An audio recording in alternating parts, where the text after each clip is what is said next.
Et comme promis, on vous retrouve Christophe Dorset pour la page éco de cette édition. Et ce matin, on commence par le Brésil, secoué donc par ce scandale de corruption, scandale autour de Petrobras. La Cour suprême du pays a donné son feu vert pour enquêter sur des dizaines d'hommes politiques suspectés d'être impliqués. Des hommes politiques, mais aussi une trentaine de grandes entreprises. Voilà qui pourrait avoir des conséquences économiques dans un pays déjà en difficulté, avec une croissance en berne. Dans un discours, la présidente Dilma Rousseff a très brièvement évoqué le scandale. Elle a surtout présenté un plan d'austérité pour relancer l'économie et promet une amélioration à la fin de l'année. On l'écoute. Nous sommes en train de mettre en place des mesures pour réduire partiellement les subventions de crédit ainsi que des allègements fiscaux. Et ce, dans une limite supportable pour les secteurs de production.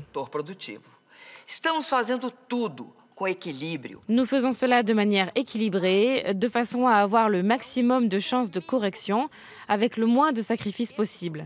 Ce processus durera aussi longtemps que nécessaire pour rééquilibrer l'économie. Voilà pour le plan de Dilma Rousseff pour relancer l'économie brésilienne. Autre pays en difficulté, Christophe, la Grèce.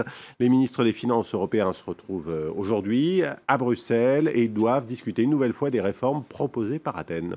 Et le ministre grec des Finances, comme à son habitude, se montre offensif avant cette réunion. Il fait monter la pression et évoque la possibilité de nouvelles élections ou bien même d'un référendum si ses homologues européens n'acceptent pas les propositions d'Athènes. Les explications de Lucie Debiol.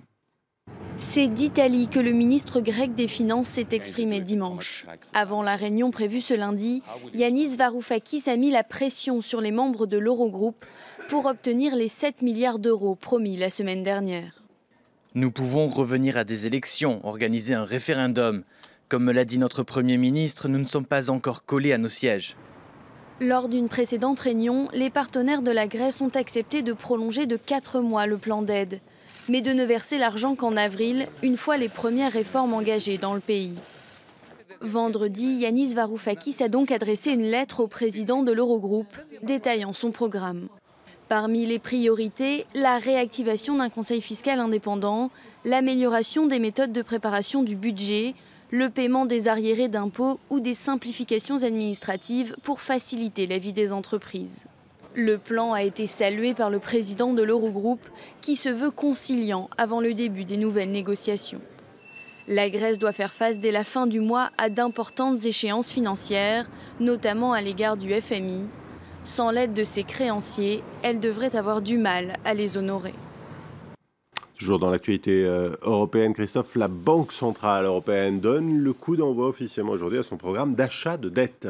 C'est la dernière arme de la BCE contre la mollesse de l'économie européenne, le fameux assouplissement quantitatif. On en a beaucoup parlé ici même. Pour la première fois, la Banque centrale européenne va donc acheter massivement des titres de dette émis par les États de la zone euro. L'objectif est d'acheter 60 milliards d'euros de titres par mois, et ce jusqu'en 2016. Et ça commence donc aujourd'hui. Nul doute que les marchés européens vont suivre cette annonce de très près et attendent avec impatience ce coup d'envoi. Ouais, on suivra évidemment l'ouverture des bourses européennes. C'est dans 40 minutes maintenant. En attendant, on jette un coup d'œil aux places asiatiques ce matin. Un début de semaine dans le rouge pour Tokyo. Le Nikkei a perdu 0,95% ce lundi, et ce en raison d'une croissance décevante. Le PIB augmente moins que prévu au 4e trimestre. En revanche, après un début de journée difficile, Hong Kong est à l'équilibre et Shanghai est même dans le vert. Shanghai Composite gagne même, vous le voyez. Vous ne voyez pas... 1,89%. 1,89%, c'est-à-dire près de 2%. Pékin a annoncé un excédent commercial record, 60 milliards de dollars. Le chiffre s'explique par la hausse des exportations, mais aussi par la baisse des importations en recul de 20%. Ce n'est pourtant pas forcément une bonne nouvelle pour le gouvernement chinois, puisque celui-ci cherche à relancer la demande intérieure alors que l'économie du pays, elle, a ralenti. Et pour terminer, Christophe, un mot d'Apple qui veut faire sensation avec sa montre connectée. La firme à la pomme organise ce soir l'un de ces événements, ces événements Grand connus, show dont elle a le secret, énorme, pour dévoiler le dernier détail de son Apple Watch. L'objectif est de concurrencer évidemment le grand concurrent Samsung, son grand rival qui domine ce marché des montres connectées. Tim Cook, le patron d'Apple, a promis, et je cite, une tonne d'annonces sur les applications à venir. L'Apple Watch devrait être lancé et devrait sortir en avril. On pourra donc peut-être s'en procurer une. Mais je vois que vous avez une très belle montre. Merci, j'en ai autant pour vous, Christophe.